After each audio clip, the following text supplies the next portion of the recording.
Hello and welcome बच्चों। आज inequality यानी असमानता के कोडेड इनइक्वालिटी पोर्शन को हम खत्म करेंगे। ठीक है, आज समझेंगे कोडेड इनइक्वालिटी क्या होता है। तो चलिए बच्चों, आज हम देखते हैं कोडेड इनइक्वालिटी के बारे में। कोडेड इनइक्वालिटी बच्चों हम कुछ प्रश्नों के माध्यम से समझने की कोशिश करेंगे। तो प्रश्न हमारे सामने है, निम्नलिखित प्रश्नों में से निम्नलिखित अर्थ के साथ प्रतीक एट, हैश, डॉलर और एंड उपयुक्त होते हैं जैसा निम्नलिखित रूप में प्रदर्शित किया गया है। पी एट क्यू का मतलब है पी क्यू से छोटा नहीं है और न ही बराबर है। पी हैश क्यू का मतलब है पी क्यू से अधिक नहीं है और न ही बराबर है। पी डॉलर क्यू का मतलब है पी क्यू से छोटा नहीं है और अधिक नहीं है। पी परसेंटेज क्यू का मतलब है पी क्यू से अधिक नहीं है। पी एंड क्यू का मतलब है कि पी क्यू से छोटा नहीं है। तो यहाँ पे 5 प्रतीक दिए गए हैं बच्चों। ठीक है, 5 प्रतीक दिए गए हैं और पांचों के मतलब भी दिए गए हैं। इन्हीं पांचों प्रतीक के आधार पे हम प्रश्नों का समाधान करेंगे। ठीक है, प्रश्नों को हल करेंगे। तो चलिए पहले प्रश्न से शुरू करते हैं। पहला प्रश्न है प्रश्न संख्या 13। ठीक है, उसके पहले जो प्रतीक दिए गए हैं उसके हम मीनिंग लिख लेंगे। एट का मतलब ये है, एट का मतलब कि ग्रेटर देन, हैश का मतलब है कि लेस देन, डॉलर का मतलब है इज इक्वल टू, परसेंटेज का मतलब है less than equal to, and का मतलब है ग्रेटर देन इक्वल टू। ठीक है, सारे प्रतीक हैं, इन प्रतीकों के मतलब दिए गए हैं। ठीक है, एट का मतलब है ग्रेटर देन, हैश का मतलब है लेस देन, डॉलर का मतलब है इज इक्वल टू, परसेंटेज का मतलब है less than equal to, and का मतलब है ग्रेटर देन इक्वल टू। ठीक है, सारे प्रतीक हैं, सारे प्रतीकों का मतलब दिया गया है और ये मैजिक बॉक्स हमने बनाया है। ठीक है, ये मैजिक बॉक्स हमने अपनी सुविधा के लिए बनाया है। ठीक है, हर प्रतीक के साथ कौन सा सिंबल है वो हमने बना दिया है हमारी सुविधा के लिए, ताकि हम आसानी से इनको देख के प्रश्नों का हल कर सके। ठीक है, इसको मैजिक बॉक्स बोलते हैं। मैजिक बॉक्स इसलिए बनाया जाता है कि हम हर प्रश्न का आसानी से प्रतीक को यानी सिंबल को देख के आसानी से उसका समाधान कर सके, हल कर सके। ठीक है, तो पहले प्रश्न की तरफ आगे बढ़ते हैं। पहला प्रश्न क्या है, N at B dollar W. इसमें 3 कथन है, देखिए कॉमा दे दे के 3 कथन दिया गया है। मैं इसको बड़ा कर देता हूं। ठीक है, 3 कथन दिए गए हैं कॉमा दे दे के। N at B dollar W, W percentage के हैश एल और एल परसेंटेज आर। ठीक है, ये 3 कथन दिए गए हैं कॉमा दे दे के और ये 3 निष्कर्ष दिए गए हैं। पहला निष्कर्ष है एल एट एन, दूसरा निष्कर्ष है के हैश आर, तीसरा निष्कर्ष है वी परसेंटेज आर। ठीक है, तो 3 निष्कर्ष दिए गए हैं, 3 कथन दिए गए हैं और 3 निष्कर्ष दिए गए हैं। इन 3 कथनों के आधार पे हमें इन 3 निष्कर्षों का समाधान करना है। तो सबसे पहला स्टेप हम क्या करते हैं बच्चों की, मैजिक बॉक्स बना लेते हैं। हर प्रतीक का क्या मीनिंग है वो हम बना लेते हैं। हर प्रतीक का क्या मीनिंग है वो हम बना लेते हैं। ठीक है, ताकि हमें प्रश्न का समाधान करने में आसानी रहे। चलिए अब हम आगे बढ़ते हैं। ठीक है, पहले एक एक कंक्लूजन को हम लोग देखेंगे, उसके बाद हम उसका समाधान करेंगे। पहला कंक्लूजन क्या है, पहला कंक्लूजन है एल एट एन। इसका क्या मतलब है, एट का मतलब क्या है, एट का मतलब है ग्रेटर देन, तो एल ग्रेटर देन एन ये दिया गया है। ठीक है, तो इसको हम देखेंगे ये जो है निष्कर्ष सही है या गलत है, इसको हम टेस्ट करेंगे। तो हम क्या करेंगे, पहला स्टेशन एल रहेगा, अंतिम स्टेशन एन रहेगा। एल से हम ट्रेन चलाएंगे, एन तक जाएंगे। ठीक है, पहला स्टेशन एल, अंतिम स्टेशन एन। हम रूट क्या फॉलो करेंगे, चलिए आइए देख लेते हैं रूट क्या फॉलो करेंगे। देखिए 2 रूट है बच्चों यहाँ पे, एल से 2 जगह जा रहे हैं। एल से हम पहले एल से आर की तरफ भी जा रहे हैं, एल से हम के की तरफ भी जा रहे हैं। तो हम कौन सा रूट फॉलो करेंगे, हम पहले एल से आर की तरफ जाएंगे या एल से हम के की तरफ जाएंगे, ये सवाल है हमारे सामने। हम पहले एल से आर की तरफ जाएंगे या एल से हम के की तरफ जाएंगे। ठीक है, ये सवाल है हमारे सामने। तो देखिए बच्चों, अगर हम एल से आर की तरफ जाते हैं, मान के चलिए कि हम एल से आर की तरफ गए। ठीक है, तो फिर आर से हम किधर जाएंगे, आर से हम किधर जाएंगे, यहां नहीं है कुछ, यहां आर नहीं है, आर सिर्फ यहां पे है। यहां पे आर नहीं है, यहां पे आर नहीं है, आर सिर्फ यहां पे है। तो एल से हम आर पे जाएंगे, फिर आर से हम कहीं और जा नहीं पाएंगे, आर से फिर हम कहीं और जा नहीं पाएंगे। ठीक है, तो हमें एल से आर पे नहीं जाना है, हमें एल से के पे जाना है। के से हम डब्ल्यू पे जाएंगे, डब्ल्यू से वी पे जाएंगे और वी से हम एन पे जाएंगे। ठीक है, रूट बन गया हमारा। एल से हम आर पे नहीं जाएंगे। ठीक है, एल से आर पे हम नहीं जाएंगे, हम एल से के पे जाएंगे, हम के से डब्ल्यू पे जाएंगे, डब्ल्यू से वी पे जाएंगे और V से हम N पे जाएंगे। चलिए तो हम उसी तरह से करते हैं। L से हम K पे गए, K से हम W पे गए, ठीक है, W से हम V पे गए और V से हम N पे जाएंगे। ठीक है, तो L से जब हम K जा रहे हैं तो इसको क्या प्रश्न में क्या दिया है? प्रश्न में दिया है K हैश L। इसका मतलब क्या है? हैश का मतलब क्या है? Less then. तो K लेस देन L। इसको हम ऐसे भी लिख सकते हैं L ग्रेटर देन K। तो L और K के बीच में क्या है? ग्रेटर देन का सिंबल है। L और K के बीच में ग्रेटर देन का सिंबल है। ठीक है, K और W के बीच में क्या संबंध दिया हुआ है? K और W के बीच में क्या संबंध दिया है? W percentage K। परसेंटेज का मतलब less than equal to, percentage का मतलब लेस देन इक्वल टू। तो W less than equal to K। इसको हम ऐसे भी लिख सकते हैं K greater than equal to W।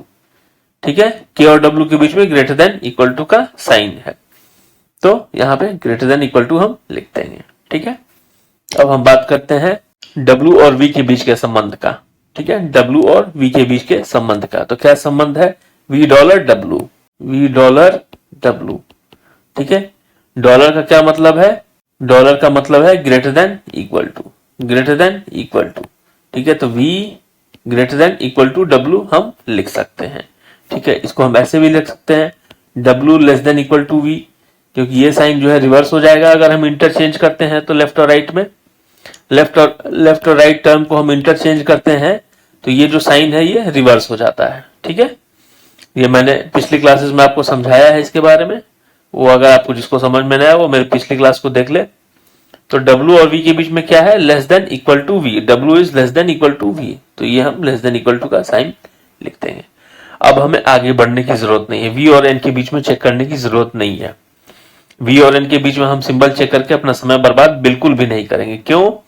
क्योंकि दो अलग अलग फैमिली के सिंबल्स आ गए हैं, ये ग्रेटर देन फैमिली का है और ये लेस देन फैमिली का है। क्योंकि दो अलग अलग फैमिली के सिंबल्स आ गए हैं L और N के बीच में, L और V के बीच में, तो L और N के बीच में कोई संबंध नहीं बनेगा। ये ग्रेटर देन फैमिली का है और ये less than equal to family का है।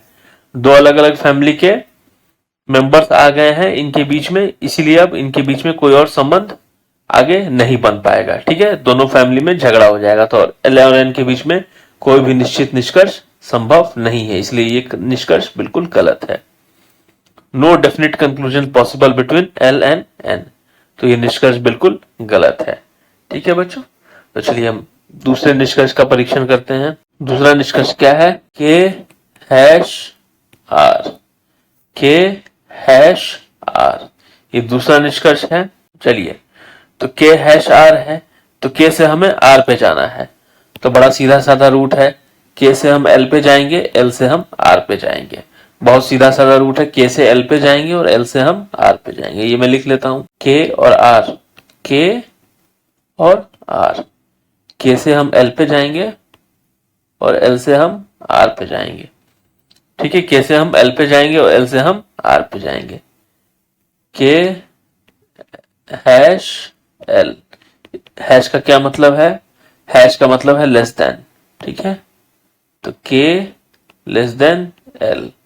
ठीक है, तो K और L के बीच में क्या संबंध है? लेस देन का संबंध है, लेस देन। L और R के बीच में क्या संबंध होगा? L percentage R। परसेंटेज का मतलब है less than equal to, L less than equal to R, L less than equal to R। ठीक है, तो L और R के बीच में क्या संबंध है? Less than equal to, less than equal to.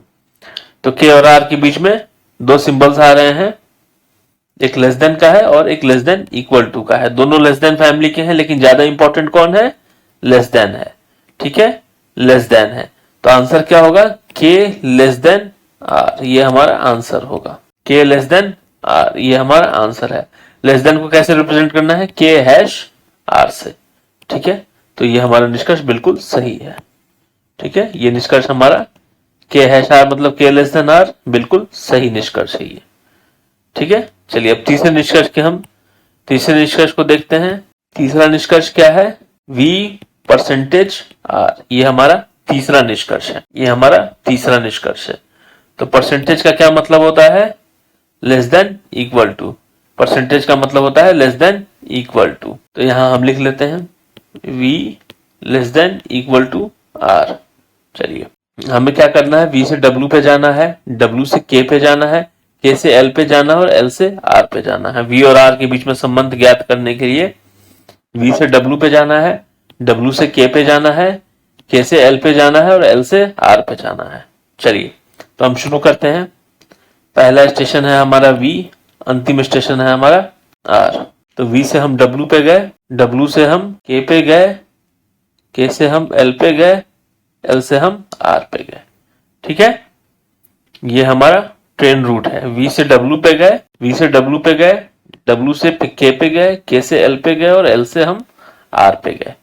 ठीक है, तो जब हम v से w पे जा रहे हैं तो क्या सिंबल मिल रहा है हमें, v डॉलर w। डॉलर का क्या मतलब है, इज इक्वल टू, तो v is equal to w। v और w के बीच में इज इक्वल टू का साइन है। चलिए w और k के बीच में w परसेंटेज k, इसका क्या मतलब है, परसेंटेज का मतलब less than equal to, w less than equal to k।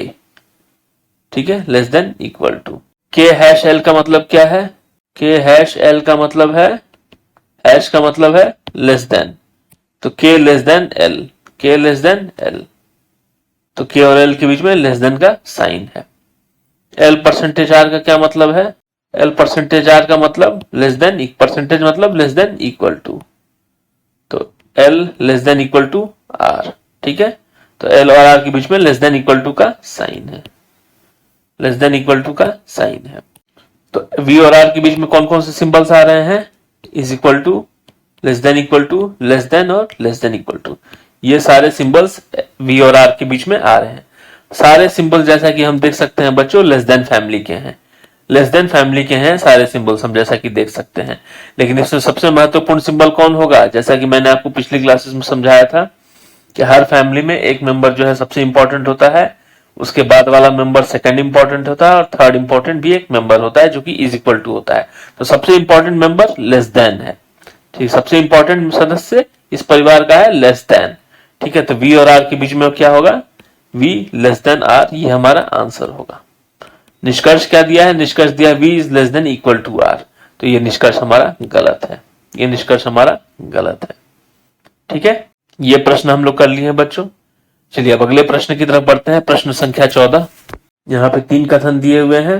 पहला कथन ये, दूसरा कथन ये, तीसरा कथन ये, और 3 निष्कर्ष दिए हैं। पहला निष्कर्ष ये, दूसरा निष्कर्ष ये, तीसरा निष्कर्ष ये मैंने सारे सिंबल्स को बना दिया है। सिंबल्स का मीनिंग क्या है वो मैंने लिख दिया है। चलिए कौन सा निष्कर्ष सही होगा, ठीक है, वो हम देख लेते हैं। सारे सिंबल्स को हमने बना दिया है। ठीक है, कौन सा निष्कर्ष सही होगा वो हम चेक कर लेते हैं। 3 कथन है, पहला कथन ये, दूसरा कथन ये, तीसरा कथन ये। पहला निष्कर्ष ये, दूसरा निष्कर्ष ये, तीसरा निष्कर्ष ये। बारी बारी से हम तीनों निष्कर्ष की जांच कर लेते हैं। तो पहले निष्कर्ष को मैं यहां लिख लेता हूं, G एंड M। एंड का क्या मतलब है, एंड का मतलब है इज इक्वल टू, तो G is equal to M। तो जांच कर लेते हैं। पहला स्टेशन है हमारा G, अंतिम स्टेशन है हमारा M। G से शुरू करना है, M पे जाना है। ठीक है, G से शुरू करना है, M पे जाना है। रूट क्या होगा हमारा बच्चों, G से N पे जाएंगे, N से O पे जाएंगे और O से हम M पे जाएंगे।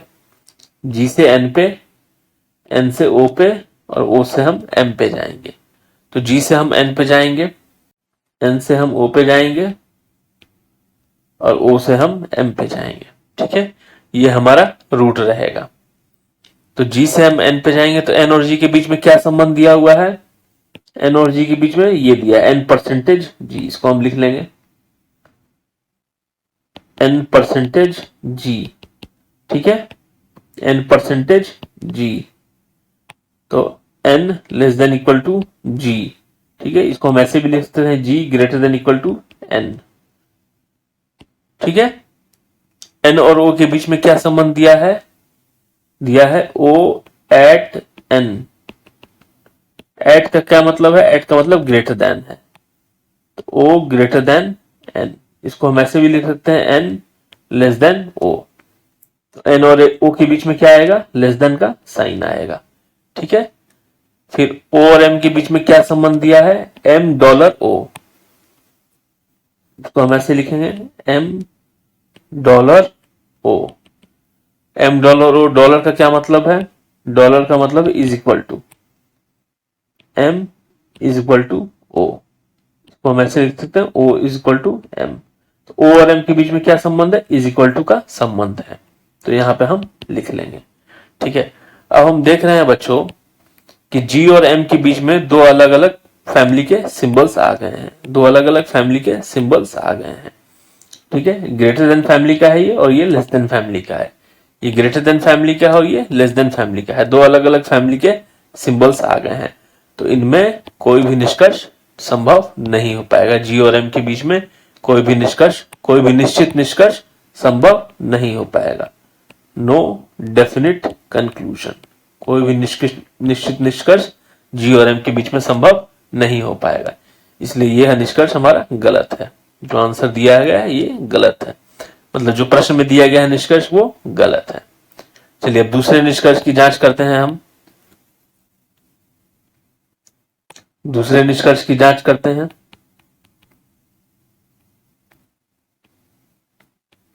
के एट ओ, एट का मतलब क्या है, ग्रेटर देन, तो के ग्रेटर देन ओ ये दिया गया है। तो हमें दो ट्रेन बनाना है, के से शुरू करना है और ओ पे जाके खत्म करना है, के पे शुरू करना है और ओ पे जाके खत्म करना है। रूट क्या होगा हमारा, के से एल, एल से एम, एम से ओ, ये रूट होगा हमारा। चलिए रूट बना लेते हैं, के से एल,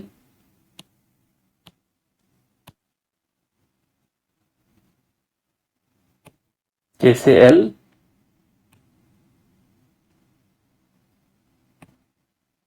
एल से एम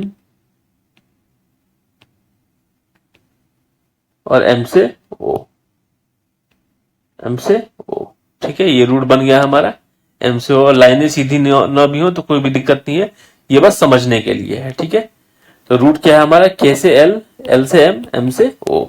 जब हम के से एल जा रहे हैं तो क्या हमें क्या प्रतीक मिल रहा है, क्या सिंबल मिल रहा है, वो हम देख लेते हैं। के और एल के बीच में क्या संबंध है, के एंड एल दिया है प्रश्न में। एंड का मतलब क्या है, इज इक्वल टू, तो K is equal to L या L is equal to M. ठीक है, तो के और एल के बीच में इज इक्वल टू का साइन है।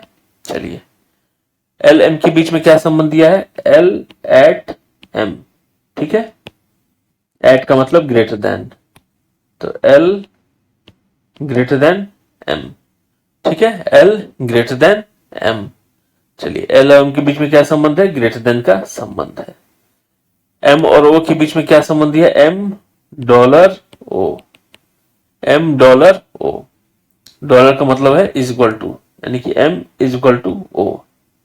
ठीक है, तो एम और ओ के बीच में इज इक्वल टू का सिंबल है।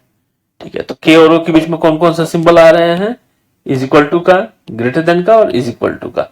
ये तीनों एक ही परिवार के सदस्य हैं, ये तीनों एक ही परिवार के सदस्य हैं, ग्रेटर देन फैमिली के हैं, लेकिन सबसे महत्वपूर्ण ये है, ग्रेटर देन का सिंबल है। तो क्या होगा, के ग्रेटर देन ओ आंसर होगा हमारा, यानी कि निष्कर्ष हमारा बिल्कुल सही है, निष्कर्ष हमारा बिल्कुल सही है। चलिए अब तीसरे निष्कर्ष की जांच करते हैं।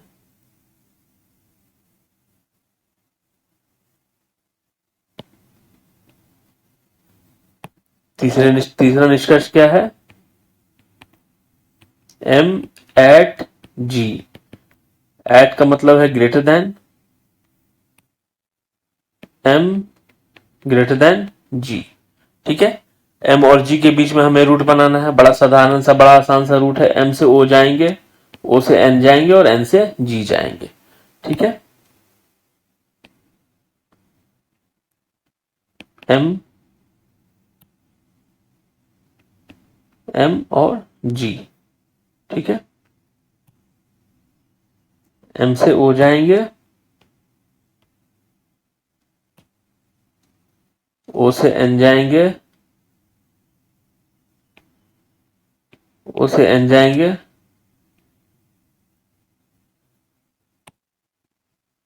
और एन से जी जाएंगे।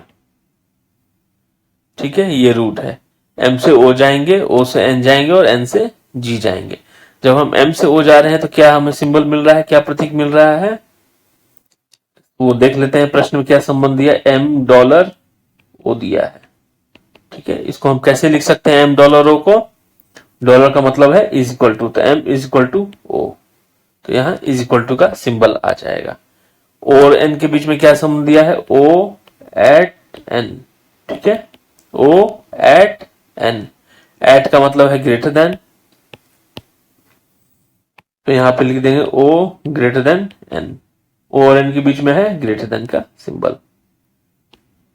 N और G के बीच में क्या संबंध दिया है, N परसेंटेज G, परसेंटेज का मतलब है लेस देन इक्वल टू, तो N less than equal to G। ठीक है, तो यहाँ पे लेस देन इक्वल टू होगा। तो तीनों के बीच में क्या संबंध आ रहे हैं, M और G के बीच में, M और G के बीच में सिंबल्स आ रहे हैं is equal to, greater than और लेस देन इक्वल टू। ये दोनों अलग अलग फैमिली के हैं, एक ग्रेटर देन फैमिली का है, दूसरा लेस देन फैमिली का है, लेस देन, तो इन दोनों के बीच में कोई भी संबंध स्थापित नहीं हो पाएगा। एम और जी के बीच में कोई भी निश्चित निष्कर्ष संभव नहीं हो पाएगा। No definite conclusion, no definite conclusion M और जी के बीच में। तो ये जो निष्कर्ष हमारा ये बिल्कुल गलत है। ठीक है, ये जो निष्कर्ष है बिल्कुल गलत है, तीसरा नंबर। चलिए अगले प्रश्न की तरफ आगे बढ़ते हैं। अगले प्रश्न में फिर 3 कथन दिए हुए हैं, पहला, दूसरा, तीसरा, पहला, दूसरा, तीसरा। ठीक है, पहला, दूसरा, तीसरा, 3 कथन है, 3 निष्कर्ष है, पहला, दूसरा, तीसरा। ठीक है, 3 निष्कर्ष हैं। चलिए बारी बारी से हम तीनों निष्कर्ष की जांच करेंगे।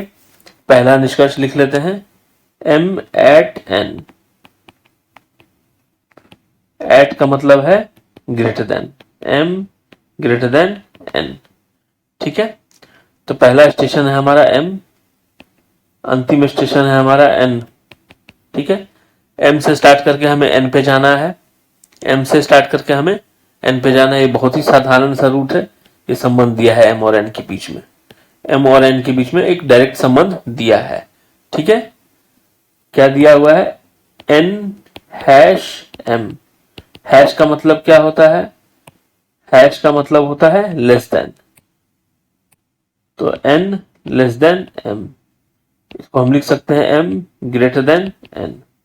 ठीक है, M ग्रेटर देन N, ये बिल्कुल सही निष्कर्ष है, M ग्रेटर देन N, ये बिल्कुल सही निष्कर्ष है। चलिए दूसरा प्रश्न देखते हैं, हम दूसरा निष्कर्ष देखते हैं।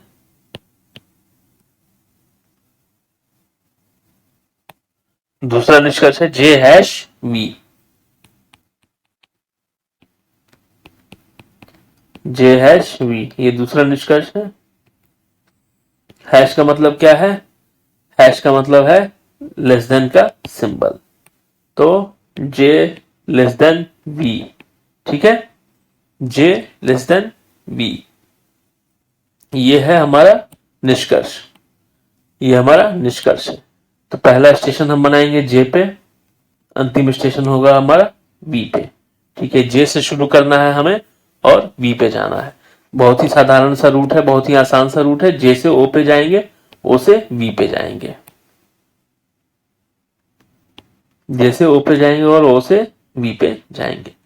J और O के बीच में क्या संबंध दिया है, J एंड O, एंड का मतलब ग्रेटर देन इक्वल टू, तो J greater than equal to O, J और O के बीच में ग्रेटर देन इक्वल टू का सिंबल होगा। O और V के बीच में क्या सिंबल है, O and V, O and V, O greater than equal to V। ठीक है, O और V के बीच में क्या संबंध है, ग्रेटर देन इक्वल टू का। ठीक है, तो J और V के बीच में ये दोनों सिंबल आ रहे हैं, ग्रेटर देन इक्वल टू और ग्रेटर देन इक्वल टू। ठीक है, तो क्या होगा, निष्कर्ष क्या होगा, आंसर क्या होगा, J is greater than equal to V, J is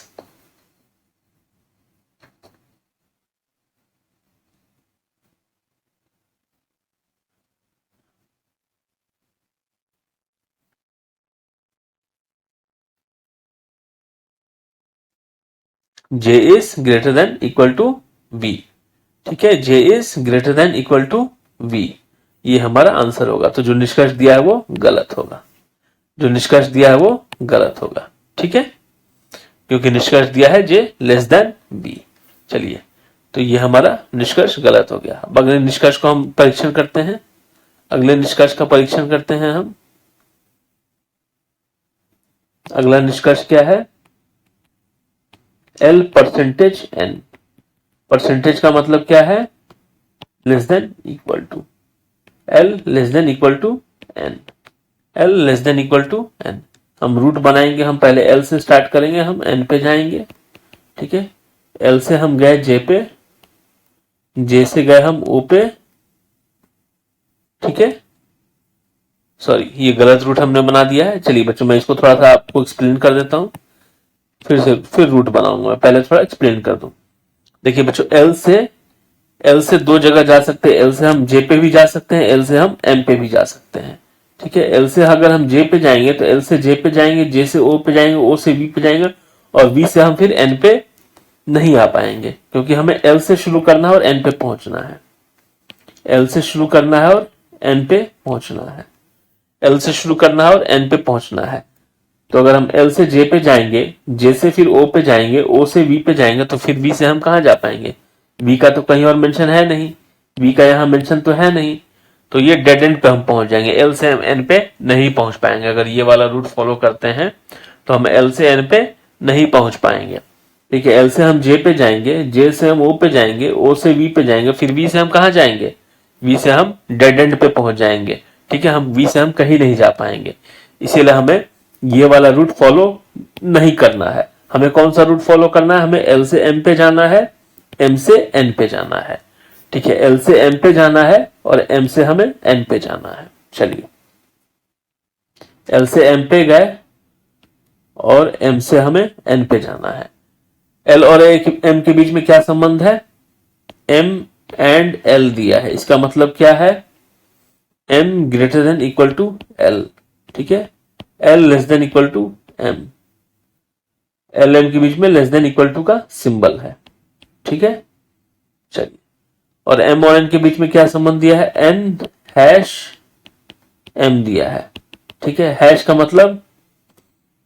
मतलब है लेस देन। ठीक है, तो एन लेस देन एम। ठीक है, इसको हम ऐसे भी लिख सकते हैं, एम ग्रेटर देन एन। तो एम और एन के बीच में ग्रेटर देन का सिंबल है। ठीक है, तो एल और एन के बीच में दो सिंबल्स आ रहे हैं, लेस देन इक्वल टू का और ग्रेटर देन का। दो सिंबल्स आ रहे हैं, लेस देन इक्वल टू का और ग्रेटर देन का सिंबल आ रहा है। ठीक है, ये दोनों अलग अलग परिवार के सदस्य हैं। तो आंसर क्या होगा? आंसर होगा एल और एन के बीच में कोई भी निश्चित निष्कर्ष हम नहीं निकाल सकते हैं, कोई भी डेफिनेट कंक्लूजन हम नहीं निकाल सकते हैं। तो ये जो निष्कर्ष हमारा दिया गया है तीसरा है ये एल परसेंटेज एन, ये गलत निष्कर्ष है, ये गलत निष्कर्ष है। ठीक है, तो चलिए अब अगले प्रश्न की तरफ बढ़ते हैं हम। अगला प्रश्न है हमारा,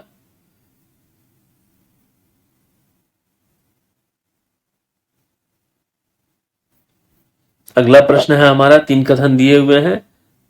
पहला कथन ये, दूसरा कथन ये और तीसरा कथन ये है। तीन निष्कर्ष दिए हैं। पहला निष्कर्ष ये, दूसरा निष्कर्ष ये और तीसरा निष्कर्ष ये है। ठीक है, बारी बारी से हम तीनों निष्कर्ष की जांच करेंगे। पहला निष्कर्ष है डी हैश ए। हैश का मतलब क्या है? Less than. D less than A, D less than A. ठीक है, तो चलिए हम डी से ट्रेन चलाएंगे और ए पे हम जाएंगे। डी से पहले बी पे गए, बी से हम ए पे गए, डी से बी पे गए और बी से हम ए पे गए, डी से बी पे गए और बी से हम ए पे गए। तो जब डी और बी के बीच में क्या संबंध है? डी और बी के बीच में क्या संबंध है? लिख लेते हैं, बी एंड डी दिया है। इसका मतलब एंड का मतलब क्या होता है? एंड का मतलब है greater than equal to. Greater than equal to, ये एंड का मतलब है। ठीक है, तो B greater than equal to D. ठीक है, या इसको हम ऐसे भी लिख सकते हैं D less than equal to B. D और बी के बीच में लेस देन इक्वल टू का सिंबल आ रहा है। बी और ए के बीच में हम क्या लिख सकते हैं, ए एट बी। ठीक है, ए एट बी, एट का मतलब क्या है, ग्रेटर देन, तो ए ग्रेटर देन बी, इसको हम ऐसे भी लिख सकते हैं बी लेस देन ए। तो डी और ए के बीच में क्या क्या सिंबल्स आ रहे हैं, लेस देन, इक्वल टू और लेस देन का, दोनों एक ही फैमिली के हैं, लेस देन फैमिली के हैं, लेकिन ज्यादा इंपॉर्टेंट मेंबर है लेस देन। तो हमारा आंसर क्या होगा, डी लेस देन ए, यानी कि जो हमारा कंक्लूजन है, निष्कर्ष दिया हुआ है प्रश्न में, वो बिल्कुल सही है, बिल्कुल सही है। ठीक है, चलिए अगले निष्कर्ष की जांच करें।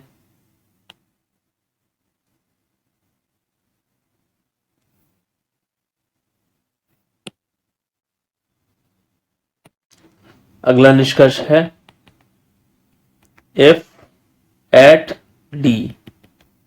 एट का मतलब है ग्रेटर देन, तो एफ ग्रेटर देन डी। ठीक है, एफ ग्रेटर देन डी।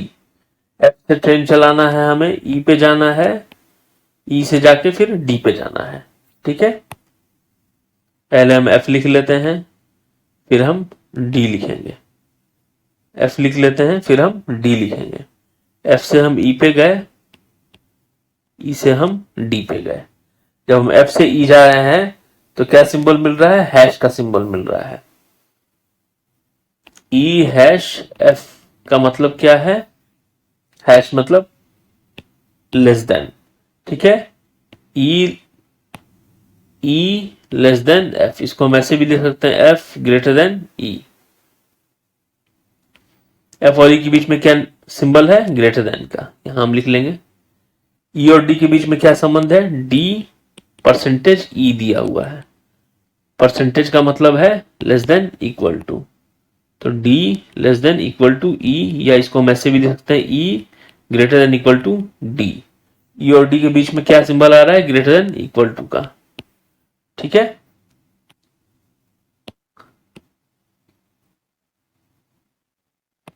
तो एफ और डी के बीच में क्या क्या सिंबल्स आ रहे हैं, ग्रेटर देन और ग्रेटर देन इक्वल टू, ये दो सिंबल्स आ रहे हैं। तो इसमें ज्यादा महत्वपूर्ण कौन है, दोनों एक ही फैमिली के हैं, ग्रेटर देन फैमिली के हैं, लेकिन ज्यादा महत्वपूर्ण ये सिंबल है ग्रेटर देन, यानी कि बड़ा का सिंबल है। तो एफ बड़ा है डी से, ये हमारा आंसर आएगा,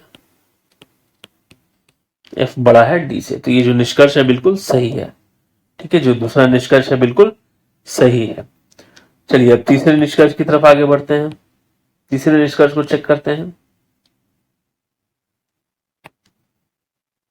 तीसरा निष्कर्ष क्या है, एच परसेंटेज ई। परसेंटेज का मतलब है less than equal to, H less than equal to E. ठीक है, ट्रेन हम पहला स्टेशन हमारा एच होगा, अंतिम स्टेशन हमारा ई होगा। पहला स्टेशन हमारा एच होगा, अंतिम स्टेशन हमारा ई होगा। ठीक है, तो हमारा रूट क्या होगा, एच से जी पे जाएंगे, जी से डी पे जाएंगे और डी से हम ई पे जाएंगे। एच से जी पे, जी से डी पे और डी से हम ई पे जाएंगे। ठीक है, तो चलिए रूट बना लेते हैं। एच से जी पे, जी से डी पे और डी से हम ई पे जाएंगे। ठीक है, तो जब हम एच से जी जा रहे हैं, एच और जी के बीच में क्या संबंध दिया है, एच एट जी। एट का मतलब greater than, H greater than G. ठीक है, एच और जी के बीच में क्या सिंबल आ रहा है, ग्रेटर देन का, यानी कि बड़ा का। जी और डी के बीच में क्या संबंध दिया है, जी एंड डी। ठीक है, एंड का क्या मतलब है, ग्रेटर देन इक्वल टू, तो G greater than equal to D. G और डी के बीच में आ रहा है symbol greater than equal to का। डी और ई के बीच में क्या है, डी परसेंटेज ई। इसका मतलब क्या है, परसेंटेज का मतलब है लेस देन इक्वल टू, छोटा या बराबर। तो डी छोटा है या बराबर है ई से। ठीक है, तो डी और ई के बीच में छोटा या बराबर का सिंबल प्रतीक आ रहा है। एच और ई के बीच में 3 सिंबल्स आ रहे हैं, ग्रेटर देन इक्वल टू और लेस देन इक्वल टू। ठीक है, ये लेस देन फैमिली का है और ये दोनों ग्रेटर देन फैमिली के हैं। ठीक है, दो अलग अलग फैमिली के सिंबल्स आ गए, तो एच और ई में कोई भी निश्चित निष्कर्ष नहीं निकल पाएगा। एच और ई में कोई भी निश्चित निष्कर्ष नहीं निकल पाएगा। तो ये जो निष्कर्ष दिया है ये बिल्कुल गलत है, ये बिल्कुल गलत है। ठीक है,